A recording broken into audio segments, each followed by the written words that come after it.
Good morning. Good morning, ma'am.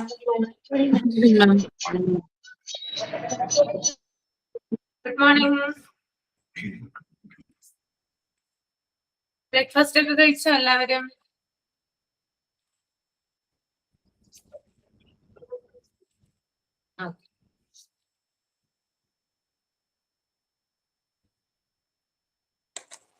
തുടങ്ങട്ടെ ma'am, prayer കഴിഞ്ഞിട്ടില്ല. Very good morning to everyone. ഇന്നത്തെ ദിവസം ഒരു പോസിറ്റീവ് വൈബോട് കൂടി നമുക്ക് ആരംഭിക്കാം. പ്രയർ ചൊല്ലുന്നതിനായി രഞ്ജിനിയെ ക്ഷണിക്കുന്നു. കൈകൾ രണ്ടും കൂപ്പി ഞങ്ങൾ ദൈവമേ വണങ്ങിടുന്നു, നല്ല വഴി കാട്ടിടേണേ, നടത്തിടേണേ. നല്ല കാര്യം കണ്ടിടാനും നല്ല കാര്യം കേട്ടിടാനും നല്ല കാര്യം ചെയ്തിടാനും വരം തരണേ. കൈകൾ രണ്ടും കുപ്പി ഞങ്ങൾ ദൈവമേ വണങ്ങിടുന്നു, നല്ല വഴി കാട്ടിടേണേ, നടത്തിടേണേ. Good morning all. Good morning. Thank you Ranjini. അടുത്തതായി ക്ലാസ് സൈൻ ഇൻ ചെയ്യുന്നതിനായി അനുവിനെ ക്ഷണിക്കുന്നു. I would like to welcome Ashwati Miss and all dear friends for today's class. നമുക്ക് വേണ്ടി ഇന്നത്തെ തോട്ട് ഓഫ് ദി ഡേയും ഷെയർ ചെയ്യുന്നത് അനു തന്നെയാണ്. Courage is not the absence of fear, but the strength of to overcome it. Good morning to all. Thank you Anu. ഇനി നമുക്ക് നമ്മുടെ ക്ലാസ്സിലേക്ക് പോകാം. ഓക്കെ, കഴിഞ്ഞ ക്ലാസ്സിൽ നമ്മൾ health care finish ചെയ്തായിരുന്നോ?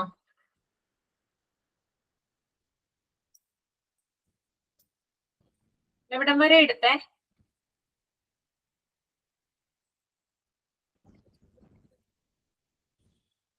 Chapter finish ആയിരുന്നു. ഫിനിഷ് ചെയ്തായിരുന്നു അല്ലേ? ഓക്കെ, നിങ്ങൾക്ക് മൂന്നാമത്തെ ചാപ്റ്റർ എടുത്തിട്ടുണ്ടോ? Food nutrition and balanced diet. അതാണ് ഇനി എടുക്കാനുള്ളത് അല്ലേ? ഓക്കെ.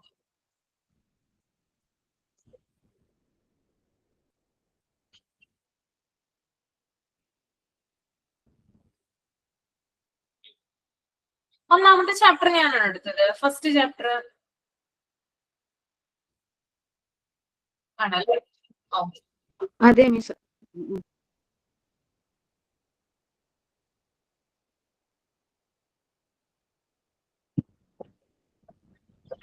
ഓക്കെ, അപ്പൊ ഒരു കാര്യം ചെയ്യൂ കേട്ടോ, ഫസ്റ്റ് പേജ് ഒന്ന് എല്ലാവരും തന്നെ റീഡ് ചെയ്യൂ. റീഡ് ചെയ്ത് കഴിഞ്ഞതിന് ശേഷം കംപ്ലീറ്റ് കേട്ടോ. ഫസ്റ്റ് പേജ് റീഡ് ചെയ്തോളൂ. പേജ് നമ്പർ 10 ആണ് കേട്ടോ. Unit 3 food nutrition and balanced diet.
വായിച്ചു കഴിയുമ്പോൾ തമ്പ് ചെയ്യാം കേട്ടോ.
ഓക്കെ, മിറിയ അനൂപ് എന്ന് റീഡ് ചെയ്തേ. Miriya Anoop first paragraph.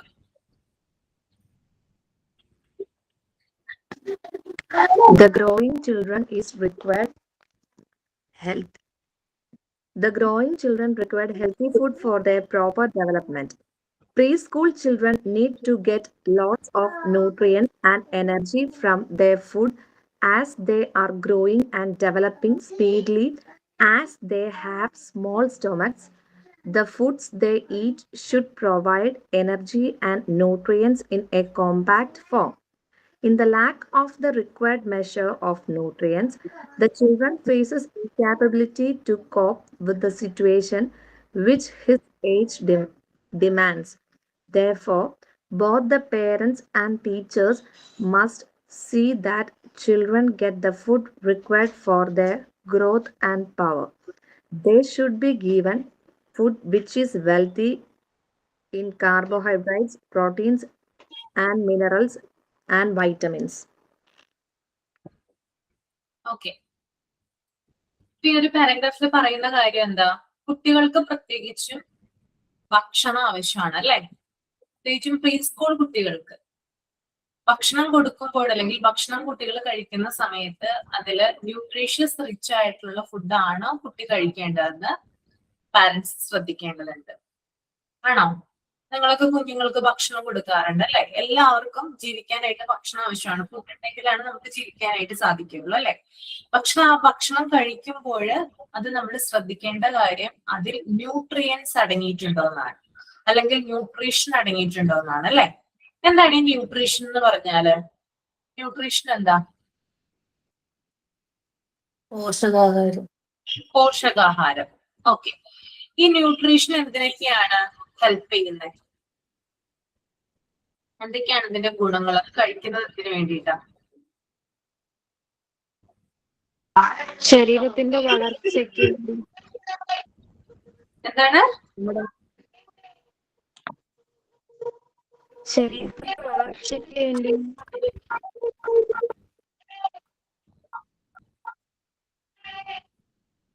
Healthy ആയിരിക്കണല്ലോ. Healthy ആയിട്ടിരിക്കാൻ വേണ്ടി അല്ലേ? നമ്മുടെ ബോഡിയുടെ വളർച്ച, അതുപോലെ തന്നെ നമ്മുടെ ഹെൽത്ത്, പിന്നെ റിപ്രൊഡക്ഷൻ മെയിൻ്റനൻസ്, അതുപോലെ തന്നെ അസുഖാവസ്ഥകൾ തടയുന്നതിന് വേണ്ടിയിട്ടൊക്കെ ആരാണ് സഹായിക്കുന്നത്? ഈ ഒരു ന്യൂട്രീഷൻ ആണ് സഹായിക്കുന്നത് അല്ലെ? നമ്മൾ ഫുഡ് കഴിക്കുന്നുണ്ട് അല്ലെ? നമ്മൾ എന്തെങ്കിലും ഫുഡ് കഴിക്കുന്നു, ഫുഡ് കഴിച്ചു കഴിഞ്ഞാൽ വായിൽ നിന്ന് നേരെ എങ്ങോട്ടാ പോകുന്നേ? വായിൽ നിന്ന് നേരെ നമ്മുടെ മുഖത്തിൽ നിന്ന് നേരെ എങ്ങോട്ടാ പോകുന്നേ? പഠിച്ചിട്ടില്ലേ? ചെറിയ ക്ലാസ്സിൽ പഠിച്ചിട്ടില്ലേ? അന്നനാളത്തിലേക്ക് പോകും അല്ലെ? പെരിസ്റ്റാൾസിസ് എന്നൊക്കെ പറയുന്ന ഒരു കാര്യം നിങ്ങൾ പഠിച്ചിട്ടുണ്ടാവും അല്ലെ? ആഹാരത്തിന്റെ തരംഗരൂപത്തിലുള്ള ചലനം എന്നൊക്കെ പറഞ്ഞ് പഠിച്ചിട്ടില്ലേ? വായിൽ വെച്ചിട്ട് എന്ത് ചെയ്യുന്നു? ചവച്ചരയ്ക്കുന്നു അല്ലെ? അതിന് പല്ല് സഹായിക്കുന്നുണ്ട്, ചുണ്ട് സഹായിക്കുന്നുണ്ട്, നാക്ക് സഹായിക്കുന്നുണ്ട്. അപ്പൊ വായിൽ വെച്ച് തന്നെ എന്ത് ചെയ്യുന്നുണ്ട്? ഡൈജഷൻ ആണ് ആരംഭിക്കുന്നത് അല്ലെ? അന്നനാളത്തിലേക്ക് ചെന്നിട്ട് എന്ത് ചെയ്യും? അത് ആമാശയത്തിലേക്ക് പോകും അല്ലെ? ആണോ? ആമാശയത്തിൽ ചെന്നിട്ടാണ് എന്ത് ചെയ്യുന്നത്? അതായത് ഭക്ഷണത്തിലുള്ള വലിയ മോളിക്യൂളിനെ ചെറിയ മോളിക്യൂളായിട്ട് മാറ്റും. വലിയ ഘടകങ്ങൾ ചെറുതായിട്ട് ചെറുതായിട്ട് എന്ത് ചെയ്യും? ഓക്കെ. അത് കഴിഞ്ഞിട്ട് എങ്ങോട്ടാ പോകുന്നേ? വൻകുടലിലോട്ട് പോകും. സോറി, ചെറുകുടലിലോട്ട് പോകും അല്ലെ? സ്മോൾ സ്റ്റമക്ക് ഉണ്ടല്ലോ, ചെറുകുടലിലോട്ട് പോകും അല്ലെ? ഓക്കെ. അവിടെ ചെന്നിട്ട് കുറേയധികം എന്താ പറയാ മാറ്റങ്ങളൊക്കെ നടന്നിട്ട് എന്ത് ചെയ്യും? നമ്മുടെ ബോഡിക്ക് ആവശ്യമായിട്ടുള്ള പോഷകങ്ങളെ വലിച്ചെടുക്കും. പഠിച്ചിട്ടുണ്ടോ?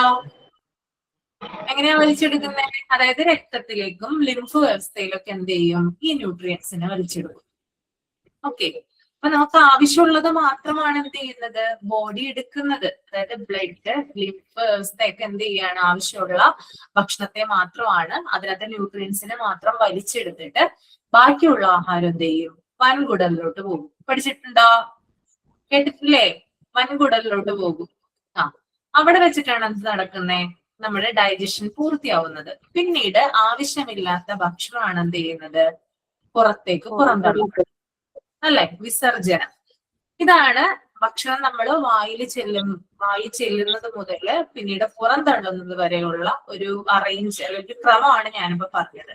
ക്ലിയർ ആയോ? ചെറിയ ക്ലാസ്സിൽ പഠിച്ചതൊക്കെ ഓർമ്മ വരുന്നുണ്ടോ? ഓക്കെ ആണല്ലേ?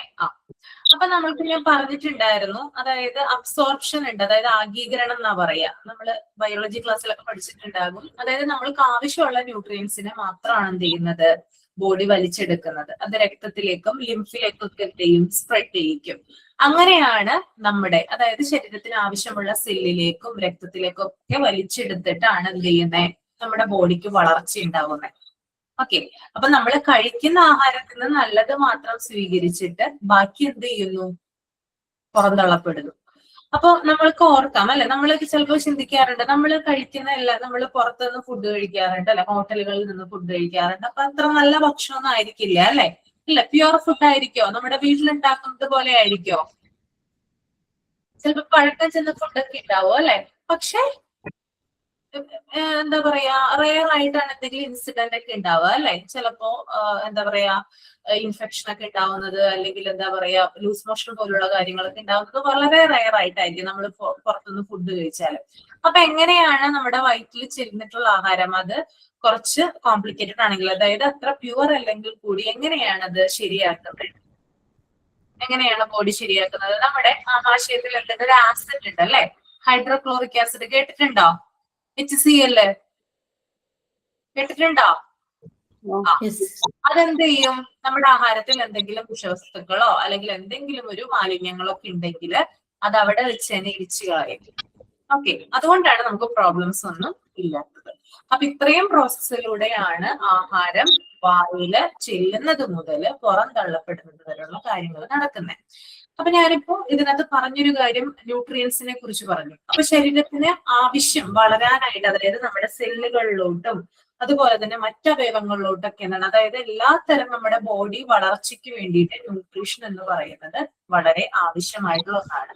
അത് വളരുന്ന കുട്ടികൾക്കാണെങ്കിൽ പ്രത്യേകിച്ച്.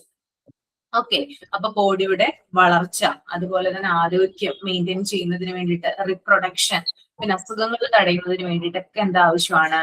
ന്യൂട്രിയൻസ് ആവശ്യമാണ്.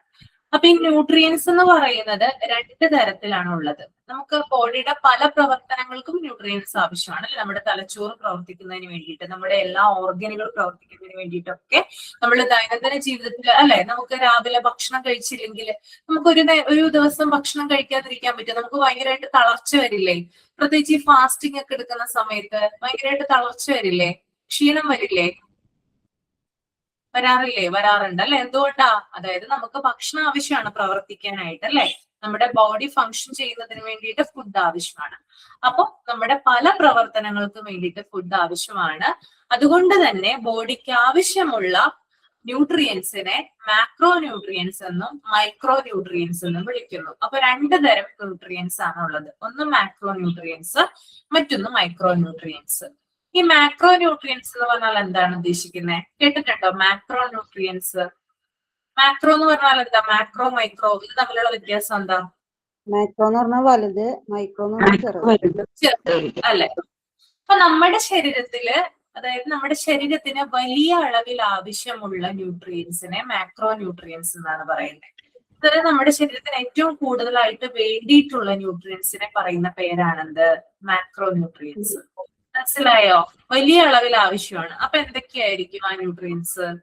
നമ്മൾ ഡെയിലി ലൈഫിൽ ഏറ്റവും കൂടുതൽ കഴിക്കുന്ന കാര്യങ്ങളാണ് ഈ വലിയ അളവിൽ ആവശ്യമുള്ളതെന്ന് പറയുന്നത് അല്ലെ. കാർബോഹൈഡ്രേറ്റ് മാക്രോ ന്യൂട്രിയൻസ് ആണ്. ഓക്കെ, മാക്രോ ന്യൂട്രിയൻസ് ആണ്. ഫാറ്റ് മാക്രോ ന്യൂട്രിയൻസ് ആണ്. ഫോർ എക്സാമ്പിൾ പറയുകയാണെങ്കിൽ നമ്മുടെ മുമ്പിൽ ഒരു ബിരിയാണി വെച്ചിരിക്കുന്നു, ഒരു സൈഡിൽ ഒരു പാത്രത്തിൽ ഒരു ബിരിയാണി വെച്ചിരിക്കുകയാണ്, ഒരു സൈഡിൽ ഒരു പാത്രത്തിൽ ഫ്രൂട്ട്സ് വെച്ചിരിക്കുകയാണ്. ഇതിനകത്ത് ഏത് തിന്നാലാണ് നമ്മുടെ വിശപ്പ് മാറുക? ബിരിയാണി അല്ലേ? നിങ്ങളൊന്ന് ചിന്തിച്ചാൽ മതി. എന്തുകൊണ്ടാണ്? അതായത് നമ്മുടെ ശരീരത്തിന് വലിയ അളവിൽ ആവശ്യം എന്താ? കാർബോഹൈഡ്രേറ്റും പ്രോട്ടീനൊക്കെയാ. അത് കഴിഞ്ഞിട്ടാണ് പിന്നെ മൈക്രോ ന്യൂട്രിയൻസ് ആവശ്യമുള്ളൂ. അങ്ങനെയാണ് നമ്മുടെ ശരീരം, അങ്ങനെയാണ് നമ്മളോട് ആവശ്യപ്പെടുന്നത് കേട്ടോ. ഓക്കെ, അപ്പൊ മാക്രോ ന്യൂട്രിയൻസ് എന്ന് പറയുന്നത് കാർബോഹൈഡ്രേറ്റ് ഉണ്ട്, പ്രോട്ടീൻ ഉണ്ട്, ഫാറ്റ് ഉണ്ട്. ഇനി അടുത്തതാണ് മൈക്രോ ന്യൂട്രിയൻസ്. അതായത് ശരീരത്തിൽ ചെറിയ അളവിൽ ആവശ്യമുള്ള ആഹാര പദാർത്ഥങ്ങളാണത് ഈ മൈക്രോ ന്യൂട്രിയൻസ് എന്ന് പറയുന്നത്. വലിയ അളവിൽ ചിലപ്പോൾ നമ്മളിത് കഴിച്ചെന്ന് വരില്ല, പക്ഷെ ഇത് കഴിക്കണം, ഇത് ആവശ്യമാണ്. ഓക്കെ, പക്ഷെ ഇത് എല്ലാരും നമ്മുടെ ശരീരത്തിന് ആവശ്യമാണ്.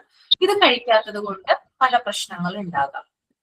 മൈക്രോ ന്യൂട്രിയൻസ് എന്തൊക്കെയായിരിക്കും? അപ്പോ വൈറ്റമിൻസ് ആൻഡ് മിനറൽസ്. കേട്ടോ, മനസ്സിലായല്ലോ? അപ്പൊ മാക്രോ ന്യൂട്രിയൻസും ഉണ്ട്, മൈക്രോ ന്യൂട്രിയൻസും ഉണ്ട്. മാക്രോ ന്യൂട്രിയൻസ് ആണ് carbohydrate, protein, fat. Micro nutrients ആണ് വൈറ്റമിൻസ് ആൻഡ് മിനറൽസ്. ഓക്കെ അല്ലേ എല്ലാവർക്കും? അബ്ദുൽ ഖാദർ ഒന്ന് മ്യൂട്ട് ചെയ്യും കേട്ടോ. ഓക്കെയാണ്? ഓക്കെ. ഇനി വൈറ്റമിൻസ് തന്നെ 2 രീതിയിലുണ്ട്. ഏതൊക്കെയാ വൈറ്റമിൻസ്? ഫാറ്റ് സൊല്യൂബിൾ ഉണ്ട്, വാട്ടർ സൊല്യൂബിൾ ഉണ്ട്. കേട്ടിട്ടുണ്ടോ? Fat soluble vitamin, water soluble vitamin. ഒന്ന് വെള്ളത്തിൽ ലയിക്കുന്നത്, മറ്റൊന്ന് കൊഴുപ്പിൽ ലയിക്കുന്നത് അല്ലെ. വാട്ടർ സൊല്യൂബിൾ വൈറ്റമിൻസ് ഏതൊക്കെയാ? Vitamin B and C. Fat soluble ആണെങ്കിലോ ADEK. Okay, ADEK. കേട്ടോ. ഇതാണ് വാട്ടർ സൊല്യൂബിൾ വൈറ്റമിനും ഫാറ്റ് സൊല്യൂബിൾ വൈറ്റമിനും. ഇനി അതുപോലെ തന്നെ മിനറൽസ് ഉണ്ട് രണ്ട് രീതിയിൽ കേട്ടോ. രണ്ട് രീതിയിൽ മിനറൽസ് വരുന്നുണ്ട്. ഒന്ന് മാക്രോ മിനറലും രണ്ട് മൈക്രോ മിനറലും. ഓക്കെ, അപ്പൊ ഏതൊക്കെയാണ് മാക്രോ മിനറൽ എന്ന് നമുക്ക് നോക്കാം.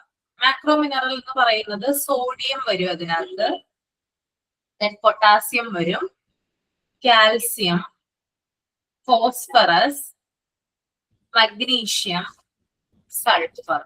ഇതാണ് മാക്രോ മിനറൽസ് എന്ന് പറയുന്നത് കേട്ടോ. ഒന്നുകൂടി പറയാം. Sodium, potassium, calcium, phosphorus, magnesium, sulphur. ഇനി അടുത്തത് മൈക്രോ മിനറൽസ് ആണ്. അതെന്തൊക്കെയാണ്? Iron, iodine, zinc, copper, manganese. ഇതൊക്കെയാണ് ഇതിൽ വരുന്നത്, മൈക്രോ മിനറൽസിൽ വരുന്നത് കേട്ടോ. Okay, iron, iodine, iron, iodine, zinc, copper, manganese, selenium. Okay, ഇത്രയും കാര്യങ്ങളാണ് ഇതിൽ വരുന്നത്, മൈക്രോ മിനറൽസിൽ വരുന്നത്. ഓക്കെ, അപ്പൊ ഇതൊക്കെ എന്താണ്? ശരീരത്തിന് ആവശ്യമായിട്ടുള്ള ന്യൂട്രിയൻസ് ആണ്, അല്ലെങ്കിൽ ആവശ്യമായിട്ടുള്ള പോഷകാഹാരം. നമ്മുടെ ഉള്ളിൽ ഇത് ചെല്ലണം. ഇത് ചെന്ന് കഴിഞ്ഞാലാണ് നമുക്ക് പല രോഗങ്ങളിൽ നിന്ന് മുക്തി ഉണ്ടാവുള്ളൂ, നമ്മുടെ ആരോഗ്യം വർദ്ധിക്കുള്ളൂ, നമ്മുടെ സ്കിന്ന് നല്ല രീതിയിൽ തിളങ്ങുള്ളൂ. അങ്ങനെ കുറേ അധികം കാര്യങ്ങളുണ്ട് കേട്ടോ. ഇനി നമുക്ക് ഒഴിച്ചുകൂടാൻ പറ്റാത്ത മറ്റൊരു ഘടകമാണ് എന്ത്? വാട്ടർ അഥവാ വെള്ളം, അല്ലെ? നമ്മുടെ ഡെയിലി ലൈഫിൽ നമ്മൾ എത്ര ലിറ്റർ വെള്ളം കുടിക്കുന്നുണ്ട്? നിങ്ങള് ഒരു ദിവസം എത്ര ലിറ്റർ വെള്ളം കുടിക്കുന്നുണ്ട്? 3 ലിറ്റർ കുടിക്കാറുണ്ട് അല്ലെ? എല്ലാവരും 3 ലിറ്റർ കുടിക്കാറുണ്ടോ?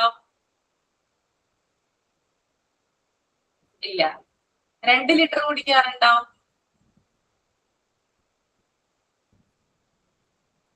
അതുമില്ല. പോട്ടെ, 10 ഗ്ലാസ് വെള്ളം കുടിക്കാറുണ്ടോ ആരെങ്കിലും? 10 ഗ്ലാസ് വെള്ളം, ചുരുങ്ങിയത് ഒരു ദിവസം 10 ഗ്ലാസ് വെള്ളമെങ്കിലും കുടിക്കുക കേട്ടോ. അതാണ് ഡോക്ടേഴ്സ് സജസ്റ്റ് ചെയ്യാറുള്ളത്. ഓക്കെ, നന്നായിട്ട് വെള്ളം കുടിക്കണം. വെള്ളം എന്തൊക്കെ കാര്യങ്ങളാ ചെയ്യുന്നത്? എന്തൊക്കെയാണ് വാട്ടറിന്റെ ഫങ്ഷൻ എന്ന് പറയുന്നത് ബോഡിയില്? ഡൈജഷന് സഹായിക്കുന്നു. ഓക്കെ, പിന്നെ അസിഡിറ്റി കുറയ്ക്കും. എന്താ? അസിഡിറ്റി. ഓക്കെ, അസിഡിറ്റി റെഡ്യൂസ് ചെയ്യുന്നു. ഓക്കെ, പിന്നെ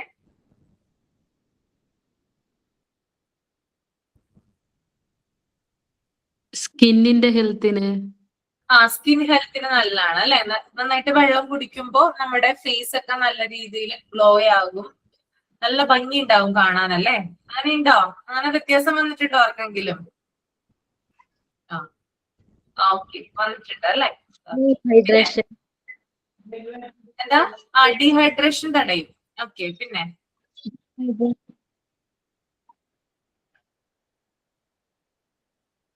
നമ്മുടെ ന്യൂട്രിയൻസിനെ ഓരോ സെല്ലുകളിലേക്കും ക്യാരി ചെയ്യുന്നത് ആരാ?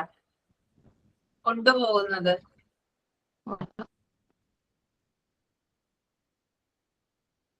വാട്ടർ ആണ് കേട്ടോ. ഓക്കെ, ന്യൂട്രിയൻസിനെ ഓരോ സെല്ലിലേക്കും ക്യാരി ചെയ്യുന്നു. ടോക്സിൻസിനെ ഫ്ലഷ് ഔട്ട് ചെയ്യുന്നു അല്ലെ?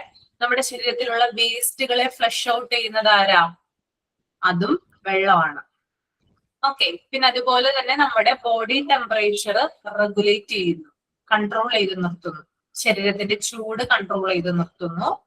പിന്നെ നമ്മുടെ ഡൈജഷൻ ഇംപ്രൂവ് ചെയ്യുന്നു. ഓക്കെ, അപ്പൊ ഒന്ന് എഴുതിയെടുത്തോളൂ കേട്ടോ.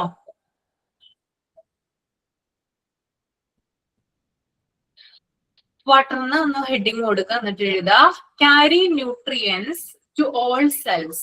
ക്യാരി ന്യൂട്രിയൻസ് to all cells.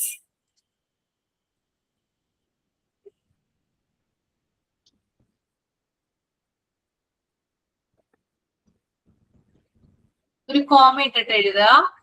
Flush out toxin and waste. Flush out toxins and waste.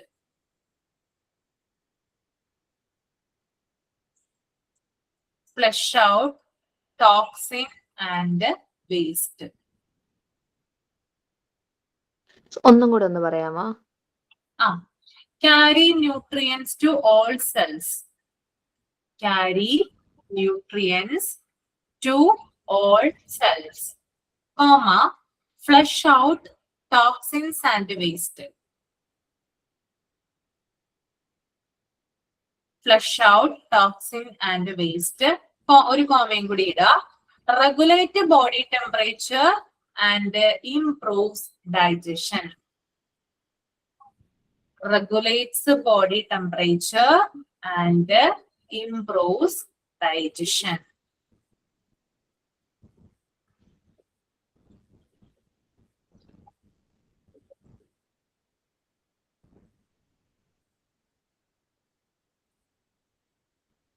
എഴുതിയോ എല്ലാവരും?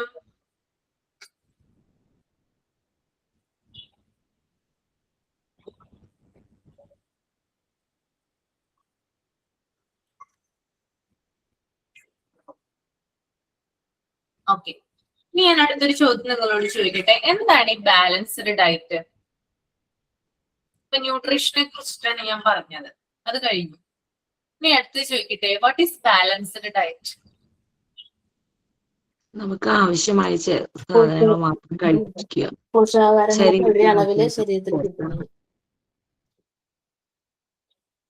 എന്താണ് രഞ്ജിനി ശരീരത്തിന്? പറഞ്ഞോളൂ, കേട്ടില്ല ഞാൻ. രഞ്ജിനിയാണോ പറഞ്ഞത്, ജ്യോതിയാണോ?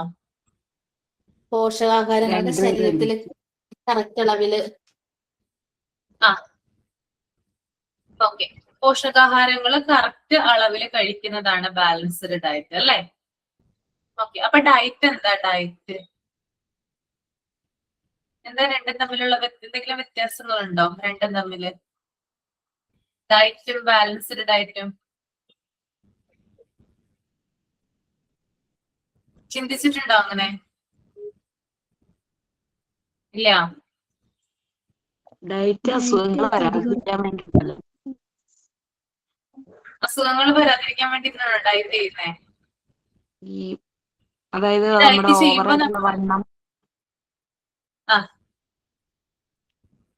വണ്ണം അതുപോലെ കൊളസ്ട്രോൾ അങ്ങനെയൊക്കെയുള്ള കാര്യങ്ങൾ വരുമ്പോഴല്ലേ നമ്മൾ ഡയറ്റ് ആയിട്ട് എടുക്കണത്.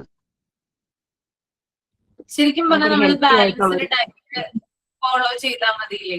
നമ്മുടെ വെയിറ്റ് ലോസ് ചെയ്യണമെങ്കിൽ ബാലൻസ്ഡ് ഡയറ്റ് ഫോളോ ചെയ്താൽ മതിയില്ലേ? ആണോ? അങ്ങനെ തോന്നിയിട്ടുണ്ടോ?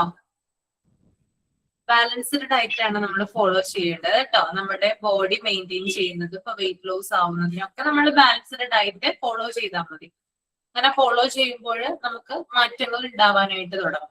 ഓക്കെ, അപ്പൊ എന്താണ് ബാലൻസ്ഡ് ഡയറ്റ്? അപ്പൊ നമ്മൾ ഭയങ്കരമായിട്ടുള്ള ഡയറ്റ് രീതികളൊന്നും ഫോളോ ചെയ്യാതെ, അതായത് പട്ടിണി കിടന്നുകൊണ്ട് വണ്ണം കുറയ്ക്കാതെ ബാലൻസ്ഡ് ഡയറ്റിലൂടെ ജീവിത ക്രമീകരണം നടത്തുക എന്നുള്ളതാണ്. ഓക്കെ, അപ്പൊ ഡയറ്റ് ആണോ ബാലൻസ്ഡ് ഡയറ്റ് ആണോ നല്ലതെന്ന് വെച്ചാൽ ബാലൻസ്ഡ് ഡയറ്റ് ആണ് നല്ലത്. അപ്പൊ എന്താണ് ബാലൻസ്ഡ് ഡയറ്റ് എന്ന് നോക്കാം. അതായത് ശരിയായിട്ടുള്ള അളവില് എല്ലാ ഫുഡ് ഗ്രൂപ്പുകളും ഉൾപ്പെടുന്നതിനെയാണ് ബാലൻസ്ഡ് ഡയറ്റ് എന്ന് പറയുന്നത്. ഓക്കെ, ഒന്നുകൂടി പറയാം. ശരിയായിട്ടുള്ള അളവിൽ, ശ്രദ്ധിക്കട്ടോ, ഞാനൊരു ടേം പറഞ്ഞു, ശരിയായ അളവിൽ. അളവ് കൂടാനോ കുറയാനോ പാടില്ല, ശരിയായിട്ടുള്ള അളവ്. അതിൽ എല്ലാ ഫുഡ് ഗ്രൂപ്പുകളും ഉൾപ്പെടുന്നു. ഓക്കെ, എല്ലാ ഫുഡ് ഗ്രൂപ്പുകളെയും ഉൾപ്പെടുത്തിയിട്ടാണ് എന്ത് ചെയ്യുന്നത്? Balanced diet ക്രമീകരിക്കുന്നത്.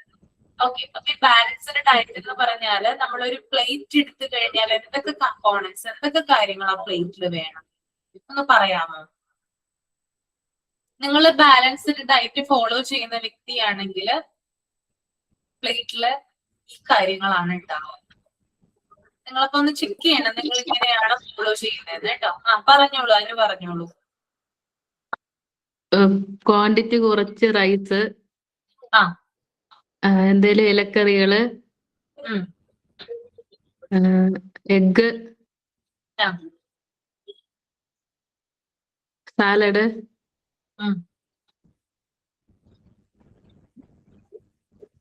പിന്നെ വെജിറ്റബിൾ സാമ്പാറോ അങ്ങനെ എന്തെങ്കിലും, എല്ലാം ക്വാണ്ടിറ്റി കുറച്ച്.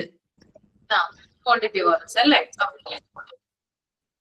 അതായത് നമ്മൾ ഒരു പ്ലേറ്റ് എടുത്തു കഴിഞ്ഞാല് അതിനെ 7 ഭാഗങ്ങളായിട്ട് ഡിവൈഡ് ചെയ്യണം എന്നാ പറയുന്നത്. 7 ഭാഗങ്ങൾ, 7 പാർട്സ്. ആ പ്ലേറ്റിനെ 7 ആയിട്ട് ഡിവൈഡ് ചെയ്യാം. അതിൽ ഒന്നിൽ കാർബോഹൈഡ്രേറ്റ് ഉണ്ടായിരിക്കണം. Okay, carbohydrate. രണ്ടാമത്തത് പ്രോട്ടീൻ ഉണ്ടായിരിക്കണം. മൂന്നാമത്തത് ഫാറ്റ് ഉണ്ടായിരിക്കണം. 4 വൈറ്റമിൻസ് ഉണ്ടായിരിക്കണം.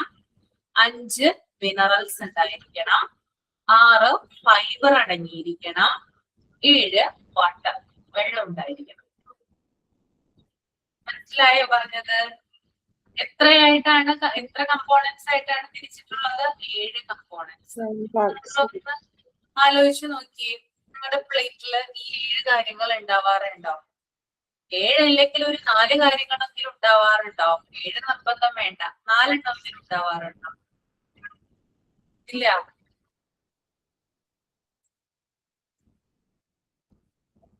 രണ്ടെണ്ണം, ഏതെങ്കിലും 2 എണ്ണം ഉണ്ടോ പ്ലേറ്റില്? ഏതൊക്കെയാണ് ഉണ്ടാവുക? കാർബോഹൈഡ്രേറ്റ് മസ്റ്റ് ആയിട്ടുണ്ടാവും അല്ലെ? ഇല്ലേ? പിന്നെ അതിന്റെ കൂടെ ഏതാണ് ഉണ്ടാവുക? ഫാറ്റ് ഉണ്ടാവും. ഫാറ്റ് ഉണ്ടാവും. ഓക്കെ, പിന്നെ അത് 2 മാത്രം ഉണ്ടാവാറുള്ളൂ. അപ്പൊ നിങ്ങളൊന്ന് ചിന്തിച്ചു നോക്കി, അങ്ങനെ നിങ്ങൾ അതിന് വൈറ്റമിൻസ്, മിനറൽസ് ഉണ്ടാവും. അത് 2 മാത്രമാണ് കഴിക്കുന്നതെങ്കിൽ നിങ്ങൾക്ക് ശരിയായിട്ടുള്ള ന്യൂട്രിയൻസ് കിട്ടുന്നുണ്ടാവും. ചിന്തിച്ചു നോക്കിയാൽ അറിയാനായിട്ട് സാധിക്കും. കിട്ടുന്നുണ്ടോ? ഇല്ല അല്ലെ? നമുക്കറിയാം, നമ്മൾ കഴിക്കുന്ന ഭക്ഷണത്തിൽ നമ്മൾ നിർബന്ധമായിട്ടും കാർബോഹൈഡ്രേറ്റ് ഇൻക്ലൂഡ് ചെയ്യും അല്ലെ? അതിപ്പോ ചോറാകാം, അരിഭക്ഷണം ഏതും ആവാം അല്ലെ? രാവിലെ കഴിക്കുന്ന പുട്ടാകാം, ഇഡലി ആകാം, വെള്ളയപ്പാവാം, ഇടിയപ്പാവാം, ചോറാകാം, ബിരിയാണി ആവാം, ബിരിയാണി റൈസ് ആവാം. ഇതൊക്കെ കാർബോഹൈഡ്രേറ്റ്. ഓക്കെ, ഓട്സ് ആകാം, ഓട്സിലും കാർബോഹൈഡ്രേറ്റ് ഉണ്ട്. ഓക്കെ, പക്ഷെ ഓട്സിന്റെ പ്രത്യേകത എന്ന് പറഞ്ഞാൽ ഫൈബർ ഉണ്ട്. ചോറിൽ നമുക്ക് ഫൈബർ കാണാനായിട്ട് പറ്റില്ല. അതാണ് ഡിഫറൻസ്. മനസ്സിലായോ? അപ്പൊ ആളുകൾ ഈ ചോറ് എന്തുകൊണ്ടാണ് ചോറ് ഒഴിവാക്കുന്നത്? മിക്ക ആളുകളും എന്തുകൊണ്ടാണ് ചോറ് ഒഴിവാക്കുന്നത്? ചോറില് ന്യൂട്രിയൻസ് വളരെ കുറവാണ്, ലോ ആണ്. ചോറെടുത്ത് ഒരു പ്ലേറ്റിൽ ചോറെടുത്ത് വെക്കുന്നു, ഒരു പ്ലേറ്റിൽ ഓട്സ് എടുത്ത് വെച്ചാൽ അതിനകത്ത് ന്യൂട്രിയൻസ് കൂടുതലുള്ളത് ഓട്സിലാണ്. അതുകൊണ്ടാണ് മിക്ക ആളുകളും ഓട്സ് പ്രിഫർ ചെയ്യുന്നത്. ഓട്സും കാർബോഹൈഡ്രേറ്റാ, എല്ലാത്തിലും നമുക്ക് കാർബോഹൈഡ്രേറ്റിന്റെ അളവ് കാണാനായിട്ട് പറ്റും. റാഗി കാർബോഹൈഡ്രേറ്റ് ആണ്, പക്ഷെ ന്യൂട്രിയൻസ് ആൻഡ് മിനറൽസ് ഉണ്ട്, അതായത് ഫൈബർ റിച്ച് ആണ് റാഗി. കുട്ടികൾക്കൊക്കെ നമ്മൾ റാഗി കൊടുക്കാറുണ്ട് അല്ലെ? മധുരക്കിഴങ്ങിലുണ്ടോ മിസ്സേ? എന്താ? മധുരക്കിഴങ്ങിലുണ്ടാവോ? സ്വീറ്റ് പൊട്ടറ്റോയില്? ഫൈബർ ഉണ്ട്, സ്വീറ്റ് പൊട്ടറ്റോയില് ഫൈബർ ഉണ്ട് കേട്ടോ. ഓക്കെ, കുറെ അധികം കാര്യങ്ങളിൽ ഫൈബർ ഉണ്ട്. അപ്പൊ ഫൈബർ റിച്ച് ആയിട്ടുള്ള കാര്യങ്ങൾ ഉൾപ്പെടുത്തി കഴിഞ്ഞാലാണ് ന്യൂട്രിയൻസിനെ നമ്മുടെ ബോഡി പെട്ടെന്ന് അബ്സോർബ് ചെയ്യുന്നത്. ഓക്കെ, ചോറില് കമ്പാരിറ്റീവ്ലി കുറവാണ്. ചോറ് നമുക്ക് കഴിക്കാം, പ്രശ്നമില്ല, പക്ഷെ അളവ് കുറച്ച് കഴിക്കണം എന്ന് പറയും അല്ലെ? കാരണം ചോറിന്റെ അളവ് കുറച്ചിട്ട് മറ്റു കാര്യങ്ങൾ നോക്കുക എന്നുള്ളതാണ്. ഇപ്പൊ രാവിലെ ഞാൻ നേരത്തെ പറഞ്ഞിട്ടുണ്ടോന്ന് അറിയില്ല, 2 ഇഡലി എടുത്തെന്ന് വിചാരിക്കാം. അതിനകത്ത് കാർബോഹൈഡ്രേറ്റ് ഉണ്ട് അല്ലെ? കുറച്ചളവിൽ പ്രോട്ടീൻ അടങ്ങിയിട്ടുണ്ട്, ചേർത്തിട്ടുണ്ട് അല്ലെ? ധാന്യവർഗ്ഗങ്ങളൊക്കെ പ്രോട്ടീനിൽ പെടുന്നതല്ലേ? അപ്പൊ ഏറ്റവും നല്ലൊരു ഹെൽത്തി ഫുഡാണ് ദോശ ആൻഡ് ഇഡ്ഡലി എന്ന് പറയുന്നത് കേട്ടോ. അതിനകത്ത് കാർബോഹൈഡ്രേറ്റും ഉണ്ട്, മാത്രമല്ല കുറച്ചളവിൽ പ്രോട്ടീനും അടങ്ങിയിട്ടുണ്ട്. പിന്നെ അതുപോലെ തന്നെ അതിന്റെ കൂട്ടത്തിൽ നമ്മൾ സാമ്പാർ കഴിക്കുകയാണെന്ന് വിചാരിക്കാം. വൈറ്റമിൻസ് ആൻഡ് മിനറൽസ് ആയില്ലേ? ആണോ? ഒന്ന് ചിന്തിച്ചു നോക്കിയേ, 4 ഘടകങ്ങൾ നമുക്ക് കിട്ടി ഇഡലിയും സാമ്പാറും കഴിക്കുന്നതിലൂടെ ഇല്ലേ? ദെൻ അതിന്റെ കൂടെ ഒരു ബോയിൽഡ് എഗ് വെച്ചു എന്ന് വിചാരിക്കാം, എക്സ്ട്രാ പ്രോട്ടീനായി ഇല്ലേ? അപ്പൊ എത്ര കണ്ടന്റ് കിട്ടി? 5 കണ്ടന്റ് കിട്ടി ഇല്ലേ? ഓക്കെ, ഇനി വേണമെങ്കിൽ അതിന്റെ കൂടെ നമ്മൾ കുറച്ച് എന്താ പറയാ, ചീരയുടെ തോരൻ എടുത്തു വെച്ചു. രാവിലെ ഒന്നും ആരും കഴിക്കില്ല, എന്നാലും ഞാൻ പറയുവാണ്, ചീര തോരൻ എടുത്തു വെച്ചു എന്ന് വിചാരിക്കാം. ഫൈബർ ആയില്ലേ? ആണോ? യെസ്. ദെൻ അതിന്റെ കൂടെ ഒരു ഗ്ലാസ് വെള്ളവും നമ്മൾ കുടിച്ചു. നമ്മള് ബാലൻസ്ഡ് ഡയറ്റ്. ഓക്കെ, പക്ഷെ അതിന്റെ കൂടെ നമ്മൾ മധുരമിട്ട് ചായ കുടിക്കുകയാണെങ്കിൽ എന്താ സംഭവിക്കുക? ന്യൂട്രിയൻസ് അബ്സോർബ് ചെയ്യില്ല നമ്മുടെ ശരീരത്തിൽ. അങ്ങനെയാണ് കേട്ടോ. സ്ലോ ആയിട്ടായിരിക്കും ന്യൂട്രിയൻസിനെ അബ്സോർബ് ചെയ്യുന്നത്. നമ്മൾ കഴിക്കുന്ന ഭക്ഷണത്തിന്റെ ന്യൂട്രീഷൻ വാല്യൂ അപ്പോൾ അവിടെ കുറച്ച് നഷ്ടപ്പെടും എന്നാ പറയുന്നത്. വെള്ളം കുടിക്കും. വെള്ളം കുടിച്ച് ശീലിക്കുന്നതാണ് ഏറ്റവും നല്ലത് ബ്രേക്ക്ഫാസ്റ്റിന്റെ കൂടെ. കാരണം ഏറ്റവും നല്ല നമ്മള് എപ്പോഴും ഹെൽത്തി ആയിട്ടുള്ള ഭക്ഷണങ്ങൾ എപ്പോഴും നമ്മൾ കഴിക്കുന്നത് രാവിലെയുള്ള സമയത്താണ് അല്ലെ. നമ്മള് ഫ്രൈഡ് ഐറ്റംസ് അങ്ങനെയുള്ള കാര്യങ്ങളൊന്നും അത് രാവിലെ ഒന്നും കഴിക്കില്ല. അപ്പൊ നമ്മൾ അതിന്റെ കൂടെ വെള്ളം കുടിക്കാനായിട്ട് ശ്രമിച്ചു കഴിഞ്ഞാൽ നല്ലൊരു ബാലൻസ്ഡ് ഡയറ്റ് ആണ് നമ്മൾ ഫോളോ ചെയ്യുന്നത് പറയുന്നത്. നമ്മൾ രാവിലെ തന്നെ വേറൊരു ബ്രേക്ക്ഫാസ്റ്റ് എടുത്തെങ്കിൽ പുട്ടെടുത്തു. നമ്മൾ സാധാരണ നമ്മുടെ വീടുകളിൽ മലയാളി കുടുംബങ്ങൾ ഏറ്റവും കൂടുതൽ ഉണ്ടാക്കുന്ന ഒരു ഭക്ഷണമാണ് പുട്ട് എന്ന് പറയുന്നത് അല്ലെ. കാർബോഹൈഡ്രേറ്റ്. ഓക്കെ, അതിന്റെ കൂടെ നമ്മൾ കടലക്കറി എടുത്തു എന്ന് വിചാരിക്കാം. പ്രോട്ടീൻ ആയില്ലേ? ഇനി അതിന്റെ കൂടെ നമ്മൾ ഏതെങ്കിലും ഒരു ഫ്രൂട്ട്സ് എടുത്തു വിചാരിക്കാം. അധികം മധുരം ഇല്ലാത്ത, എന്നാൽ ആപ്പിൾ പോലുള്ള അല്ലെങ്കിൽ പേരയ്ക്ക പോലുള്ള ഫ്രൂട്ട് ഒക്കെ എടുത്തു കഴിഞ്ഞാൽ നല്ലതാണ് അല്ലെ. അപ്പൊ അത് എന്താ, ഒരു ബാലൻസ്ഡ് ഡയറ്റ്. പ്രോട്ടീൻ ആയി, കാർബോഹൈഡ്രേറ്റ് ആയി, അതുപോലെ തന്നെ വൈറ്റമിൻസ് ആൻഡ് മിനറൽസ് ആയി. നമുക്കത് ആഡ് ചെയ്യാൻ പറ്റില്ലേ? ഓക്കെ, അപ്പൊ ഇത്തരത്തിലുള്ള ഫുഡ് ഓപ്ഷൻസ് വേണം നമ്മൾ ചൂസ് ചെയ്യാനായിട്ട്. കുട്ടികൾക്ക് നമ്മൾ വളരെ ചെറുപ്പത്തിൽ ഇങ്ങനെയുള്ള കാര്യങ്ങൾ ശീലിച്ചു കഴിഞ്ഞാൽ അത്രയും നല്ലതാണ്. ഓക്കെ, അപ്പൊ കാർബോഹൈഡ്രേറ്റ് അളവ് കുറച്ചിട്ട് ബാക്കിയുള്ള സാധനങ്ങൾ, ബാക്കിയുള്ള ഐറ്റംസ് എന്താണോ അതിന്റെ അളവ് കൂട്ടി കഴിക്കാന്നുള്ളതാണ് ഹെൽത്തി ആയിട്ടുള്ള ഒരു രീതി എന്ന് പറയുന്നത് കേട്ടോ. ക്ലിയർ ആണോ? അപ്പൊ ഇങ്ങനെയാണോ നിങ്ങൾ കഴിക്കുന്നേ? ആണോ? അങ്ങനെയല്ല, ഇങ്ങനെ കഴിക്കാനായിട്ട് ഒന്ന് ശ്രമിച്ചു നോക്കുക. നമ്മുടെ വീട്ടിലുള്ള ഭക്ഷണങ്ങൾ തന്നെ മതി. വീട്ടിൽ എന്താണോ നമ്മുടെ വീട്ടിലുള്ളത് അത് വെച്ചിട്ട് തന്നെ നമുക്ക് ഉണ്ടാക്കിയാൽ മതി. അല്ലെങ്കിൽ പുറത്തുനിന്ന് ഭയങ്കര എക്സ്പെൻസീവ് ആയിട്ടുള്ള ഐറ്റംസ് ഒന്നും മേടിക്കണമെന്നല്ല ഞാൻ പറഞ്ഞത് കേട്ടോ. നമ്മുടെ വീട്ടിലുള്ള കാര്യങ്ങൾ വെച്ച് തന്നെ കഴിക്കുക എന്നുള്ളതാണ്. പിന്നെ ഓരോരുത്തരുടെ ഹെൽത്ത് കണ്ടീഷൻ അനുസരിച്ച് ഫുഡ് ഐറ്റംസ് കഴിക്കുന്നതിൽ വ്യത്യാസം വരും. ചിലർക്ക് ചില ഭക്ഷണങ്ങൾ പറ്റില്ല, ചിലർക്ക് അലർജീസ് ഉണ്ടാകാം, അല്ലെങ്കിൽ എന്തെങ്കിലും ഹെൽത്ത് ഇഷ്യൂ ഉണ്ടെങ്കിൽ ചില ഭക്ഷണങ്ങൾ ചില ആളുകൾക്ക് മുട്ട കഴിക്കാനായിട്ട് പറ്റില്ല, എഗ് കഴിക്കാനായിട്ട് സാധിക്കില്ല. ഹൈ കൊളസ്ട്രോൾ ഒക്കെ ഉള്ള ആളുകൾക്ക് എഗ് ഡോക്ടർ അങ്ങനെ പറയാറില്ല കഴിക്കാനായിട്ട് അല്ലെ. ചിലർക്ക് പാല് കുടിക്കാനായിട്ട് സാധിക്കില്ല അല്ലെ, ചിലർക്ക് ചിക്കൻ കഴിക്കാനായിട്ട് സാധിക്കില്ല.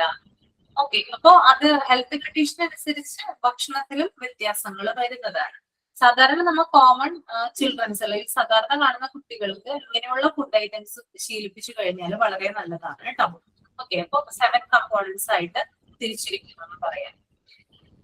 ഇനി നമ്മൾക്ക് ഓരോ കാര്യങ്ങൾ നോക്കാം. അതായത് കാർബോഹൈഡ്രേറ്റ് നമുക്ക് ഏതിൽ നിന്നൊക്കെയാ കിട്ടുന്നത്? എന്തിനാണ് കാർബോഹൈഡ്രേറ്റ് നമ്മുടെ ശരീരത്തിന് സഹായിക്കുന്നത്? കാർബോഹൈഡ്രേറ്റ് കഴിച്ചു കഴിഞ്ഞാൽ നമുക്ക് എനർജി ഉണ്ടാവും അല്ലെ. നമുക്ക് എനർജിയാണ് കിട്ടുക. നമ്മൾ വാടി തളർന്നിരിക്കുന്ന സമയത്തായിരിക്കും നമ്മൾ ചിലപ്പോൾ ചോറ് കഴിക്കുക അല്ലെ. ചോറ് കഴിച്ചു കഴിയുമ്പോൾ നമുക്ക് ഭയങ്കരമായിട്ട് എനർജി ഫീൽ ചെയ്യും അല്ലെ. ഉത്സാഹമൊക്കെ വരും എന്തെങ്കിലും കാര്യങ്ങൾ ചെയ്യാനായിട്ടൊക്കെ. ഓക്കെ, ഈ കാർബോഹൈഡ്രേറ്റ് എന്ന് പറയുന്നത് നമ്മളെല്ലാ മുഴുധാന്യങ്ങളിലുള്ളതാണ് കേട്ടോ. അപ്പൊ ചോറിലുണ്ട്, എല്ലാ വർഗ്ഗങ്ങളിലൊക്കെ എന്തുണ്ട്, ഈ കാർബോഹൈഡ്രേറ്റ് നമുക്ക് കാണാനായിട്ട് സാധിക്കും. എല്ലാത്തിലും ഉണ്ട്, ഒന്നിനും ഇല്ലാതില്ല. പ്രോട്ടീൻ എന്തിലൊക്കെയാണുള്ളത്? പ്രോട്ടീൻ ഏതൊക്കെയാണ് പ്രോട്ടീൻ കണ്ടന്റ്? മുട്ട, പാല്. മുട്ടയിലുണ്ട്, പാലിലുണ്ട്, പിന്നെ പയറുവർഗ്ഗം അല്ലെ. കടല, പരിപ്പ്, ചെറുപയറ് അല്ലെ. ഇത്തരത്തിലുള്ള പയറുവർഗ്ഗങ്ങളിൽ എന്തുണ്ട്? ധാരാളമായിട്ട് ഇത്തരത്തിലുള്ള പ്രോട്ടീനുകൾ നമുക്ക് കാണാനായിട്ട് സാധിക്കും. പിന്നെ ഫാറ്റ് ആണെങ്കിലോ നമ്മള് ഉപയോഗിക്കുന്ന ഓയിലുകൾ അല്ലെ. ഒലിവ് ഓയിൽ ഉണ്ട്, വെളിച്ചെണ്ണ, കടുകെണ്ണ, അങ്ങനെ ധാരാളം ഓയിലുകൾ ഉണ്ട് അല്ലെ. ഇതിലൊക്കെ എന്താണുള്ളത്? ഫാറ്റ് ആണുള്ളത്. പിന്നെ അതുപോലെ തന്നെ വൈറ്റമിൻസ് ഫ്രൂട്ട്സിലുണ്ട്, വെജിറ്റബിൾസിലുണ്ട്. ഓക്കെ, അപ്പൊ ഇത്തരത്തിലുള്ള കാര്യങ്ങളൊക്കെയാണ് നമ്മുടെ ഫുഡിൽ നമ്മൾ ഇൻക്ലൂഡ് ചെയ്യേണ്ടത്. ക്ലിയർ ആണല്ലോ?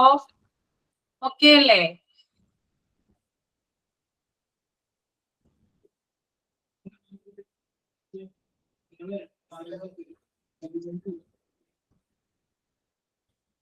നമ്മൾ നേരത്തെ വൈറ്റമിൻസിന്റെ കാര്യം പറഞ്ഞിട്ടുണ്ടായിരുന്നു അല്ലെ. കുറെ അധികം വൈറ്റമിൻസ് ഉണ്ട്. Vitamin A, vitamin B1, B2, B3 എന്നൊക്കെ പറഞ്ഞ് കേട്ടിട്ടുണ്ടോ? ചെറിയ ക്ലാസ്സിൽ പഠിച്ചിട്ടുണ്ടോ? യെസ്, പഠിച്ചിട്ടുണ്ട് അല്ലേ. ഓക്കെ. അപ്പൊ അടുത്ത ക്ലാസ്സിൽ വരുമ്പോ ഒരു കാര്യം ചെയ്യാം, വൈറ്റമിൻസിന്റെയും അതിന്റെ കെമിക്കൽ നെയിമും എഴുതിക്കൊണ്ട് വരിക കേട്ടോ.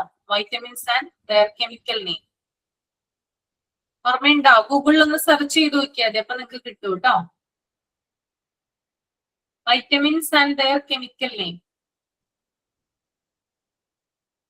ക്ലിയർ ആണോ? ഓക്കെ, സംശയമൊന്നുമില്ലല്ലോ. ഈ വൈറ്റമിൻ എ എന്ന് കേട്ടിട്ടുണ്ടോ? വൈറ്റമിൻ എ, വൈറ്റമിൻ എയുടെ ഇമ്പോർട്ടൻസ് എന്താ? എന്തിനാണ് കൂടുതൽ പ്രാധാന്യം? വൈറ്റമിൻ എ കണ്ണിന് നല്ലതാണ് അല്ലേ? വൈറ്റമിൻ എ ഉള്ള ഭക്ഷണ പദാർത്ഥങ്ങൾ എന്തൊക്കെയാ? ഐറ്റംസ്.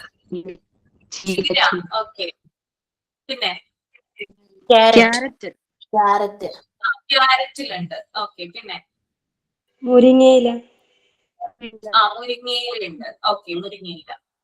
പിന്നെ പപ്പായ, പപ്പായ, മുട്ട, ആ സ്വീറ്റ് പൊട്ടറ്റോ, ആ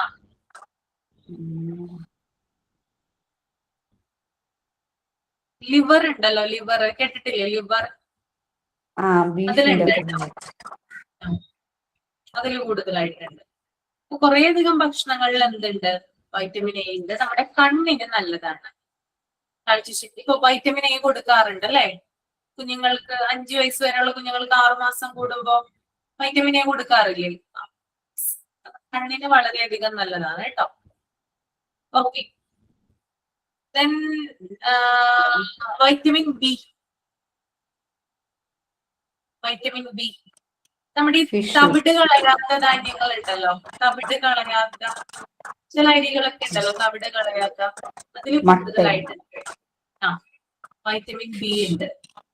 റെഡ് റൈസ് എന്നൊക്കെ പറയും, തവിട് കളയാത്തതാണ്. അതിലൊക്കെ കൂടുതലായിട്ട് വൈറ്റമിൻ ബി ധാരാളമായിട്ടുണ്ട്. ഓക്കെ, പിന്നെ വൈറ്റമിൻ സി ആണെങ്കിലോ എന്തിലാണ് കൂടുതലായിട്ടുള്ളത്? വൈറ്റമിൻ സി നെല്ലിക്ക, ഓറഞ്ച്, ഓറഞ്ചിലുണ്ട് അല്ലെ? സിട്രസ് ഫ്രൂട്ട്സിലൊക്കെ എന്തുണ്ട്?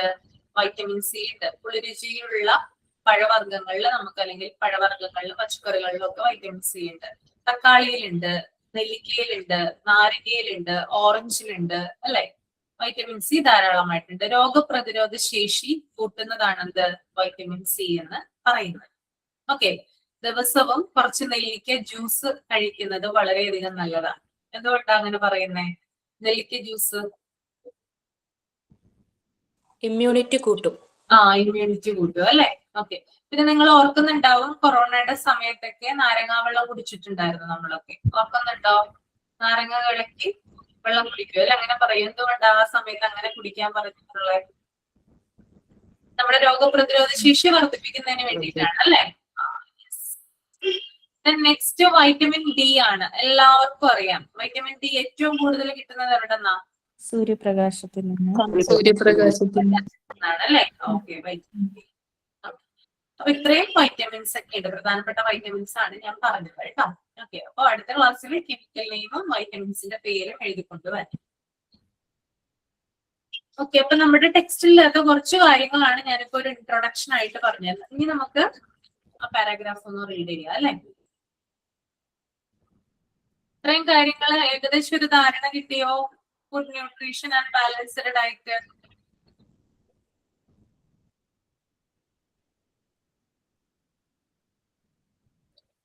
ഓക്കെ, അപ്പൊ ഇൻട്രൊഡക്ഷനിൽ പറയുന്ന കാര്യങ്ങൾ പറയാം.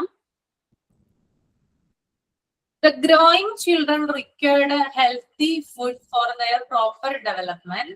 Preschool children need to get lots of nutrients and energy from their food as they are growing and developing speedily as they have small stomachs. The foods they eat should provide energy and nutrients in a compact form. In the lack of the required measure of nutrients, the child faces incapability to cope with the situation which his age demands. Therefore, both the parents and teachers must see that children get the food required for their growth and powder. They should be given food which is wealthy in carbohydrates, proteins and minerals and vitamins. Okay, അതായത് വളരുന്ന കുട്ടികൾക്ക് ശരിയായിട്ടുള്ള വളർച്ചയ്ക്കും അവരുടെ ഡെവലപ്മെന്റിനും വളരെ healthy ആയിട്ടുള്ള ഭക്ഷണം ആവശ്യമാണ്. അപ്പൊ വളരുന്ന കുട്ടികൾക്ക് പ്രത്യേകിച്ച് അവരുടെ വളരുന്ന ഗ്രോയിങ് സ്റ്റേജ് ആണ്, അതുകൊണ്ട് തന്നെ അവർക്ക് ഹെൽത്തി ആയിട്ടുള്ള ഭക്ഷണം കൊടുക്കേണ്ടത് അത്യാവശ്യമായിട്ടുള്ള ഒരു കാര്യമാണ്. ഇനി പ്രീ സ്കൂൾ കുട്ടികളാണെങ്കിൽ വേഗത്തിൽ വളരുന്നതിനാൽ അവർക്ക് എന്ത് വേണം? ന്യൂട്രിയൻസും അതുപോലെ തന്നെ എനർജിയൊക്കെ കൂടുതലായിട്ട് വേണം. ഓക്കെ, അവരുടെ എന്താ പറയാ കളിക്കുന്ന പ്രായമാണ്, അവർ ലേൺ ചെയ്യുന്ന പ്രായമാണ്, അവര് ഗ്രോ ചെയ്യുന്ന പ്രായമാണ്. അതുകൊണ്ട് തന്നെ അവർക്ക് കൂടുതൽ അളവിൽ ന്യൂട്രിയൻസും അതുപോലെ തന്നെ എനർജിയും ആവശ്യമാണ്. ഇനി അതുപോലെ തന്നെ അവരുടെ ഈ കുഞ്ഞുങ്ങളുടെ വയറെന്ന് പറഞ്ഞാൽ നമുക്ക് അറിയാൻ പറ്റും അല്ലെ? സ്റ്റമക്ക് എന്ന് പറഞ്ഞാൽ എന്താണ്? സ്മോൾ ആണോ ബിഗ് ആണോ കുഞ്ഞുങ്ങളുടെ സ്റ്റമക്ക്? സ്മോൾ ആണല്ലേ. അപ്പൊ അവരുടെ ചെറിയ സ്റ്റമക്ക് ആയതുകൊണ്ട് തന്നെ വളരെ ചെറിയ അളവിൽ മാത്രമാണ് നമുക്ക് ഭക്ഷണം കൊടുക്കാനായിട്ട് സാധിക്കുക. വലിയവരെ പോലെ ആരും ഭക്ഷണം കഴിക്കില്ല, കുഞ്ഞുങ്ങള് ഭക്ഷണം കഴിക്കില്ല. അപ്പൊ ചെറിയ സ്റ്റമക്കിനനുസരിച്ച് ചെറിയ അളവിൽ മാത്രമാണ് ഭക്ഷണം കൊടുക്കാനായിട്ട് സാധിക്കുക. പക്ഷെ ഈ ചെറിയ അളവിൽ നമ്മൾ ഭക്ഷണം കൊടുക്കുമ്പോൾ നമ്മൾ ശ്രദ്ധിക്കേണ്ട ഒരു കാര്യം എന്ന് പറയുന്നത്, ഭക്ഷണം എന്ന് പറയുന്നത് ന്യൂട്രിയസ് റിച്ച് ആയിട്ടുള്ള ഭക്ഷണമായിരിക്കണം കൊടുക്കേണ്ടത്. ഓക്കെ, പിന്നെ അതുപോലെ തന്നെ കുട്ടികൾക്ക് ആവശ്യത്തിനുള്ള ന്യൂട്രിയൻസ് കിട്ടാതെ വന്നു കഴിഞ്ഞാല് അവർക്ക് അവരുടെ വളർച്ച സ്റ്റേജിൽ അല്ലെങ്കിൽ അവരുടെ ഡെവലപ്മെന്റ് സ്റ്റേജില് കുറച്ച് വീക്ക്നെസ്സുകൾ ഉണ്ടാവുകയും അതുപോലെ തന്നെ അവരുടെ പ്രായത്തിനനുസരിച്ചിട്ടുള്ള ആക്ടിവിറ്റീസ് ചെയ്യാനായിട്ട് ബുദ്ധിമുട്ട് അനുഭവപ്പെടുകയും ചെയ്യും. അതുകൊണ്ട് തന്നെ പാരന്റ്സും അതുപോലെ തന്നെ ടീച്ചേഴ്സും കുട്ടികൾ ആവശ്യത്തിനുള്ള ഭക്ഷണം കഴിക്കുന്നുണ്ടോ എന്ന് ഉറപ്പുവരുത്തേണ്ടതുണ്ട്. നമുക്കറിയാം, നമ്മളൊക്കെ പാരന്റ്സ് ആണ് അല്ലെ? നമ്മൾ എന്ത് ചെയ്യാറുണ്ട്? കുട്ടികളുടെ ഭക്ഷണത്തിൽ ശ്രദ്ധിക്കാറുണ്ട് അല്ലെ? ശ്രദ്ധിക്കാറില്ലേ എല്ലാവരും? കുഞ്ഞുങ്ങളെ നമ്മൾ ന്യൂട്രിയസ് റിച്ച് ആയിട്ടുള്ള ഭക്ഷണങ്ങൾ കഴിക്കാനായിട്ട് പ്രത്യേകം ശ്രദ്ധിക്കണം അല്ലെ? പിന്നെ നമ്മള് കുഞ്ഞുങ്ങൾക്ക് ഭക്ഷണം കൊടുത്തു വിടാറുണ്ട്. നമുക്കറിയാം, ഭൂരിഭാഗവും കുഞ്ഞുങ്ങൾ അല്ലെങ്കിൽ മെജോറിറ്റി ടൈം സ്പെൻഡ് ചെയ്യുന്നത് സ്കൂളുകളിലാണ് അല്ലെ? അപ്പൊ ഉച്ചയ്ക്കുള്ള ഭക്ഷണമൊക്കെ ലഞ്ചൊക്കെ നമ്മൾ കൊടുത്തയക്കുകയാണ് ചെയ്യുന്നത്. സ്നാക്ക് ഐറ്റംസും കൊടുത്തയക്കാറുണ്ട്. എന്തൊക്കെയാണ് നിങ്ങൾ കൊടുത്തയക്കുന്നത് ലഞ്ചിന് കുഞ്ഞുങ്ങൾക്ക്? ചീര, ബീറ്റ്റൂട്ട്, പച്ചക്കറി. ആ, ചോറ് കൊടുത്തയക്കാറുണ്ട് അല്ലെ? പച്ചക്കറി കൊടുത്തയക്കാറുണ്ട്. പിന്നെ തൈര് കൊടുത്തയക്കാറ്. തൈരാണോ? കേട്. ഓക്കെ, വളരെ നല്ലതാണ്. ഓക്കെ, പിന്നെ സ്നാക്ക് ആയിട്ട് എന്താ കൊടുത്തയക്കുന്നത്? സ്നാക്ക് അവർക്ക് സ്നാക്സ് ഇല്ല, അവർക്ക് സ്കൂളിൽ തന്നെ ഫ്രൂട്ട്സും സാധനങ്ങളും കൊടുക്കുള്ളൂ. അതെ അല്ലെ? ഓക്കെ, വെരി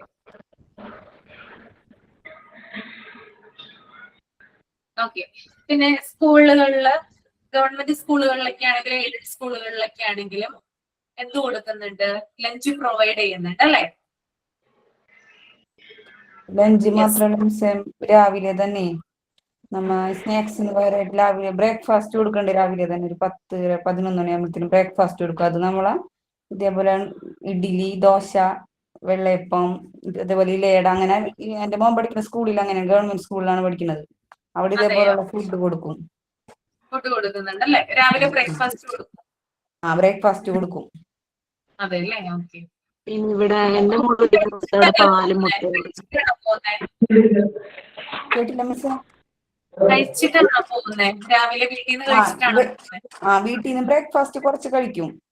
അപ്പൊ അന്നാലും നമ്മ നേരത്തെ പിള്ളേര് എല്ലാരും അങ്ങനെ കഴിക്കൂലല്ലോ, കുറച്ച് കഴിക്കുള്ളൂ. കുറച്ച് കഴിച്ചാൽ ഒരു സമാധാനമാണ്. അവിടെ ചെല്ലുമാരുണ്ടാവുമ്പോൾ ബ്രേക്ക്ഫാസ്റ്റ് കൊടുക്കുമല്ലോ, അപ്പൊ എല്ലാവർക്കും കിട്ടും. പാലുണ്ടാവും, പിന്നെ ഇലയട, ഇഡ്ഡലി, അതേപോലെ സാമ്പാർ, അങ്ങനെയുള്ള ഫുഡൊക്കെയാണ് കൊടുക്കണത് രാവിലെ. അതെ അല്ലേ? Okay, very good. ഇലയുടെയൊക്കെ നല്ലതാ, ന്യൂട്രീഷ്യസ് റിച്ച് ആണ് അതൊക്കെ. ഓക്കെ, പിന്നെ ഉച്ചയ്ക്ക് നമുക്കറിയാം ലഞ്ചൊക്കെ പ്രൊവൈഡ് ചെയ്യാറുണ്ട് അല്ലെ? ലഞ്ച് പ്രൊവൈഡ് ചെയ്യുമ്പോൾ ചോറ് കൊടുക്കുന്നുണ്ട്, പിന്നെ ഒരു ഒഴിച്ചു കറി അല്ലെ? ഒരു ചാറ് കറി കൊടുക്കും, പിന്നെ ഒരു തോരൻ പോലുള്ള സംഭവം, അതല്ലേ കൊടുക്കുന്നേ? 2 ടൈപ്പ് കറിയല്ലേ ഉള്ളത്? അല്ലല്ല, ഇപ്പൊ നമ്മക്ക് പഠിക്കണം. പക്ഷെ ഇപ്പൊ സ്കൂളുകളിൽ ചിക്കൻ കറി ഉണ്ട്, മീൻ കറി ഉണ്ട്, കടലത്തോരൻ, അതുപോലെ തക്കാളി ടൊമാറ്റോ റൈസ്,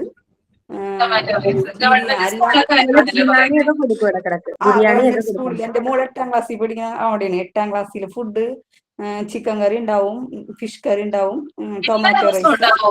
എല്ലാ ദിവസവും ഉണ്ടാവോ? എല്ലാ ദിവസവും ഉണ്ടാവും. എല്ലാ ദിവസവും വേറെ വെറൈറ്റി ഫുഡുകളായിരിക്കുള്ളൂ. അതേപോലെ പാല്, മുട്ട പുഴുങ്ങിയത് കഴിക്കാത്തവർക്ക് മുട്ട ഓംലേറ്റ് അടിച്ചു കൊടുക്കും. അങ്ങനെ എല്ലാ തരം അതെയോ? ഫുഡും ഉണ്ട്. MESCയിലാണ് പഠിക്കുന്നത്. MES ഹയർ സെക്കൻഡറി ഇല്ല അവിടെ. ഇതേപോലെ എല്ലാ അതെവിടെയാ? ഫുഡും കൊടുക്കും. അസ്മാബി കോളേജ് അസ്മാബി കാര. കോളേജ് അടുത്താണോ? അസ്മാബി കോളേജിന്റെ അപ്പുറം തന്നെ സ്കൂള്. എല്ലാ ഫുഡും ഉണ്ട്. എല്ലാ ഫുഡും കൊടുക്കുക അല്ലേ? ആ ഇനി എഗ് ബോയിൽ ചെയ്ത് കഴിക്കാത്തവർക്ക് ഫ്രൈ ചെയ്ത് കൊടുക്കും. എഗ് ബോയിൽ ചെയ്ത് ചില പിള്ളേർ കഴിക്കൂല, അവർക്ക് ഇഷ്ടമല്ല. അപ്പൊ അതുകൊണ്ട് ഓംലേറ്റ് അടിച്ചു കൊടുക്കും. അതേപോലെ പാല് തനിയെ കുട്ടികൾ കുടിക്കൂല, 8ാം ക്ലാസ് കൂടുതൽ കുടിക്കില്ല. അപ്പൊ അവർക്ക് അതിന് വേണ്ടിയിട്ട് ഹോർലിക്സ് സ്കൂളിൽ ഫണ്ടിന്ന് അവർക്ക് കിട്ടിയില്ലെങ്കിലും ടീച്ചർമാരെ ഇതിൽ നിന്ന് പിരിച്ചിട്ട് അവര് ഹോർലിക്സും ബൂസ്റ്റ് ഒക്കെ വാങ്ങിച്ചു വെച്ചിട്ട് കുട്ടികൾക്ക് കൊടുക്കും. അത് പാലിൽ കൂടി മിക്സ് ചെയ്ത് പാലിൽ ഇട്ടിട്ട് വേണ്ട അപ്പൊ കൊടുക്കുള്ളൂ. അതെയോ? നല്ല കാര്യമല്ലേ? എല്ലാ ദിവസവും അപ്പൊ ഒന്നും കൊണ്ടുപോകണ്ടല്ലേ കുഞ്ഞുങ്ങൾക്ക്? അതേപോലെ അവിൽ പായസം, മറ്റേ നമ്മളാ ഈ അരികളെ ന്യൂട്രീഷൻ തന്നെ എല്ലാം മിക്സഡ് ധാന്യങ്ങളുണ്ടല്ലോ, മിക്സഡ് ധാന്യങ്ങൾ മിക്സ് ചെയ്തിട്ട് അതില് പായസം, അവിലിന്റെ പായസം, അതൊക്കെ ഉണ്ട്. എല്ലാ ആഴ്ചകളിലും ഒരേ ദിവസം മാറി മാറിയാണ് കൊടുക്കുക. അതെല്ലേ? ഓക്കെ.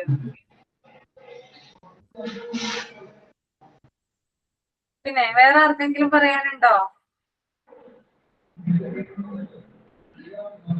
ഇവിടെ എന്റെ മോള് പഠിക്കുന്ന ഗവൺമെന്റ് സ്കൂളിലാണ് മിസ്സേ. അപ്പൊ അവിടെ ആഴ്ചയിൽ ഒരു ദിവസം പാല്, ഒരു ദിവസം മുട്ട, അങ്ങനെ 2 ദിവസം അങ്ങനെ. പിന്നെ ഒരു ദിവസം ബിരിയാണി ഉണ്ടാക്കി കൊടുക്കും. അങ്ങനെയാണ്. ഒരു ദിവസം ബിരിയാണി, ബാക്കിയുള്ള ദിവസം വെജിറ്റബിൾ മീൽസ് ആണ് അല്ലേ? തിങ്കളാഴ്ചയും വ്യാഴാഴ്ചയും പാല് കൊടുക്കും. പിന്നെ ഒരു ദിവസം മുട്ടയുണ്ട് അങ്ങനെ. പിന്നെ എല്ലാ ദിവസവും ഉച്ചയ്ക്ക് ഒരു ചാറുകറി ഉണ്ടാവും, ഒരു തോരൻ അല്ലെങ്കിൽ ഒരു പയറോ എന്തെങ്കിലും, അങ്ങനെ 2 കൂട്ടം കറി. പക്ഷെ ഇത് ഞാൻ ആദ്യമായിട്ടായിട്ടാ കേൾക്കുന്നേ രേവതി പറയുന്നേ എല്ലാ ദിവസവും. എല്ലാ ദിവസവും വേറെ വേറെ. ഞാനും വിചാരിച്ചിട്ടുണ്ടായിരുന്നു, ഞാൻ സ്കൂളിൽ തന്നെയാണ് പഠിച്ചിട്ടുണ്ടായിരുന്നു. പക്ഷെ ഞാനൊക്കെ പഠിക്കുമ്പോ ഒന്നില്ലെങ്കിൽ ഒരു കടല, ഒരു പയറ്, അങ്ങനെയുള്ള കറികളായിരുന്നു. പക്ഷെ മോളെ ചേർത്ത് കഴിഞ്ഞാൽ എനിക്ക് മനസ്സിലായി ഇപ്പൊ പലതരത്തിലുള്ള ഫുഡുകൾ സ്കൂളിൽ. അതേപോലെ റാഗി പായസം നമ്മളെ വീട്ടിൽ നിന്ന് കഴിച്ചില്ലെങ്കിൽ സ്കൂളിൽ നിർബന്ധിച്ച് അവര് കഴിപ്പിക്കും. അതുകൊണ്ട് ടെൻഷൻ അടിക്കേണ്ട ആവശ്യമില്ല. റാഗിയൊക്കെ വീട്ടിലുണ്ടാക്കിയാൽ കഴിക്കൊന്നുമില്ല, ടേസ്റ്റ് കിട്ടിയ. പക്ഷെ അവര് പറയണ അവിടെ സ്കൂളിൽ റാഗി പായസം ഒക്കെ ഉണ്ടാക്കുമ്പോ നല്ല ടേസ്റ്റ് ആണെന്നാണ് പറയണത്. എല്ലാരും കൂടി നമ്മൾ കഴിക്കും. സേമിയൊക്കെ ഇടും അതില്, റാഗി പായസം വെക്കുമ്പോഴായാലും സേമിയൊക്കെ ഇടും. ഫിഷ് കറി ആയാലും നമ്മളെ കേര, അതേപോലെ വലിയ മീനുകളാണ്. ചെറിയ മീനുകളെ സ്കൂളുകളിൽ പറ്റൂലല്ലോ. അപ്പൊ വലിയ മീനുകളൊക്കെ അങ്ങനെ കുഴപ്പമില്ലാത്ത ഫുഡുകൾ തന്നെയാണ്. എന്തായാലും ഷെയർ ചെയ്തതിന് താങ്ക്സ് കേട്ടോ, പറയാൻ കഴിഞ്ഞല്ലോ. അപ്പൊ ഇനിയും അറിഞ്ഞിട്ട് വരിക, എന്തൊക്കെയാണ് അവിടുത്തെ ഫുഡ് മെനു എന്ന് അറിഞ്ഞിട്ട് വരിക കേട്ടോ, എന്നോട് ചോദിക്കുക. ഓക്കെ. സ്കൂളുകളിൽ കൊടുക്കുമ്പോ മക്കള് കഴിക്കുകയും ചെയ്യുന്നുണ്ട് മിസ്സേ. അപ്പൊ എന്റെ മോൻ ചെറിയ മോൻ അങ്കണവാടിയില്, അപ്പൊ വീട്ടിലുണ്ടാക്കി കഴിഞ്ഞാൽ അടയൊന്നും കഴിക്കില്ല. അപ്പൊ ഞാൻ കഴിഞ്ഞ ദിവസം അവൻ ചെന്ന് അങ്കണവാടിയിൽ ടീച്ചറിനോട് പരാതി പറഞ്ഞു, അമ്മ ഇതൊന്നും ഉണ്ടാക്കി തരില്ലാന്നു. എന്നിട്ട് ഞാൻ കഴിഞ്ഞ ദിവസം ഉണ്ടാക്കിയേ, പക്ഷെ പുള്ളിക്ക് ഇഷ്ടപ്പെട്ടില്ല. പുള്ളി പറയാ എന്റെ ആന്റി ഇങ്ങനെയല്ല ഉണ്ടാക്കി തരുന്നേ, അത് വേറെ ടൈപ്പാണ്, എനിക്കിത് വേണ്ട എന്നുള്ളതാ. ഇപ്പൊ ഞാൻ പെട്ടിരിക്കുകയാണ്. അവർക്ക് അതാണ് ഇപ്പൊ ഇഷ്ടം.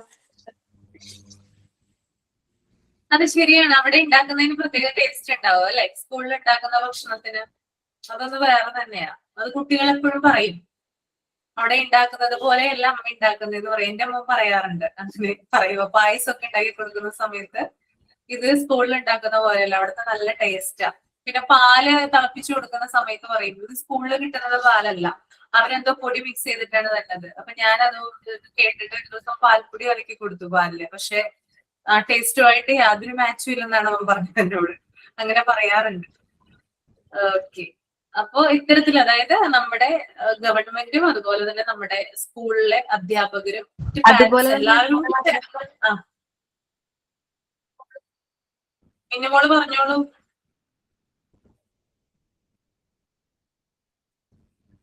പിന്നെ മോൾ പോയോ?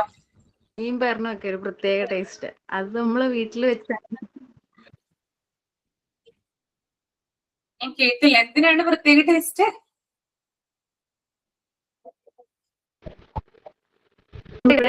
അതുകൊണ്ടാണ് കഞ്ഞിയും പയറില്ല ആ അംഗനവാടിയിലെ അതെ കഞ്ഞിയും അതെ പയറും. ആ യെസ് യെസ്. അതിനൊരു പ്രത്യേക ടേസ്റ്റ്. നമ്മള് വീട്ടിൽ ശരിയാവില്ല. ആ അതെ അതെ അത് ശരിയാണ്. അത് അവിടെ കിട്ടുന്നതിന് മാത്രമാണ് പ്രത്യേക ടേസ്റ്റ് വരുന്നത് അല്ലേ. പിന്നെ ഉപ്പുമാവ് നമ്മൾ അംഗൻവാടിയിൽ നിന്ന് വാങ്ങിക്കുന്ന ഉപ്പുമാവിന് പ്രത്യേക ടേസ്റ്റ് അല്ലേ.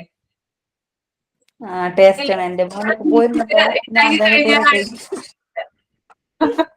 വീട്ടില് നമ്മൾ ഉണ്ടാക്കുന്ന സമയം നമുക്ക് ആ ടേസ്റ്റ് വരില്ല, കിട്ടില്ല. അതങ്ങനെയാണ്.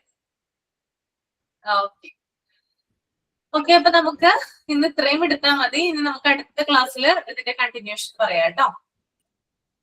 മാം ഞാൻ നമ്പർ വീലൊക്കെ ചെയ്തിട്ടുണ്ട്, കാണിക്കട്ടെ. ആ കാണിച്ചു.